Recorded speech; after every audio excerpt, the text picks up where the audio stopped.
So guys pro kabaddi హిస్టరీలోనే మనం చూడనటువంటి golden ride అయితే so నిన్నటి మ్యాచ్లో జరిగింది. అది కూడా పునేరి పల్టన్ వర్సెస్ దబాంగ్ ఢిల్లీ మ్యాచ్ మధ్య సుమనికైతే ఫస్ట్ అయితే మ్యాచ్ అయితే టై కావడం అయితే జరిగింది.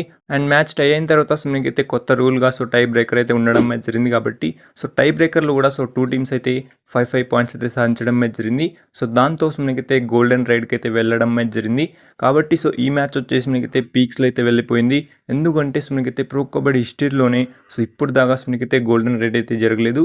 సో ఈ మ్యాచ్లో జరిగింది. అండ్ దబాంగ్ ఢిల్లీ వచ్చేసి సో గోల్డెన్ రైడ్కి అయితే వెళ్ళడం అయితే జరిగింది. సో టాస్ గెలిచి సో దాంట్లో వచ్చేసి మనకైతే ఆషు మాలిక్ అయితే బోనస్ ప్లేస్ మనకైతే ఒక టచ్ పాయింట్ అయితే సాధించడం అయితే జరిగింది. కాబట్టి సో దాంతో దబాంగ్ ఢిల్లీ టీం అయితే వాళ్ళ సెకండ్ విన్ అయితే రిజిస్టర్ చేసుకోవడం అయితే జరిగింది మనకైతే పీకేఎల్ సీజన్ 2లో. కాబట్టి అండ్ ఇలాంటి మ్యాచ్ వచ్చేసి మనకైతే పీకేఎల్ లీగ్లోనే ఎప్పుడు జరగలేదు.